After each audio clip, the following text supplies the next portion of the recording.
गोपी अहम के लिए चाय लेकर आती है। अहम अपने कमरे में होता है। गोपी अहम के पास चली आती है। वहाँ पर अहम अपनी शर्ट उतारकर अपने जिस्म पे लगे हुए जख्म को देख रहा होता है।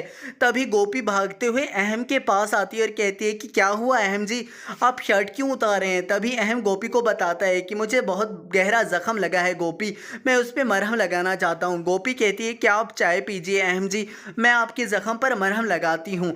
अहम कहता है कि ठीक है। तभी अहम अपनी शर्ट उतारने लगता है। गोपी दराज से बाम लेकर आती है। गोपी अहम के पास चली आती है। तभी अहम गोपी से कहता है कि गोपी मैं तुमसे एक सवाल पूछना चाहता हूँ। गोपी अच्छी तरह से जानती है कि अहम किस सवाल की बात कर रहा है। तभी गोपी कहती है कि मैं आपकी किसी सवाल का जवाब नहीं दे सकती अहम। अहम कहता है कि गोपी तुम्हें आज मेरे सवालों के जवाब तो देने ही पड़ेंगे। तुम आखिर कब तक मुझसे मुंह छुपाती रहोगी गोपी, सच बताओ कि उस रात क्या हुआ था।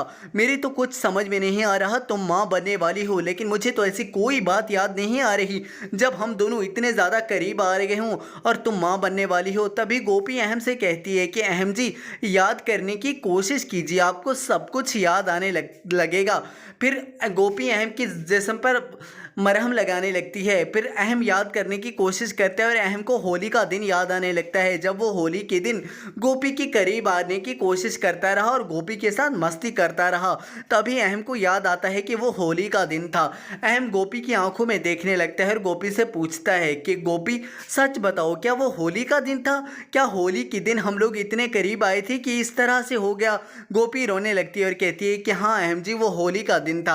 अहम कहता है कि गोपी ये बात तुम्हें बता सकती थी। गोपी कहती है कि ये बात मैं कैसे बता सकती थी आपको अहम जी, अगली सुबह आप सारी बातें भूल चुके थे, मैं आपको बताने की कोशिश करती रही लेकिन ये बात नहीं कह पाई अहम जी। तभी अहम गोपी से कहता है कि गोपी कल बहुत ही अच्छा और शुभ दिन है और तुम्हें इस तरह से परेशान नहीं होना चाहिए। तुम एक बच्चे की माँ बनने वाली हो, तुम्हें ये तो खुशी का दिन है ना, तुम्हें खुश होना चाहिए।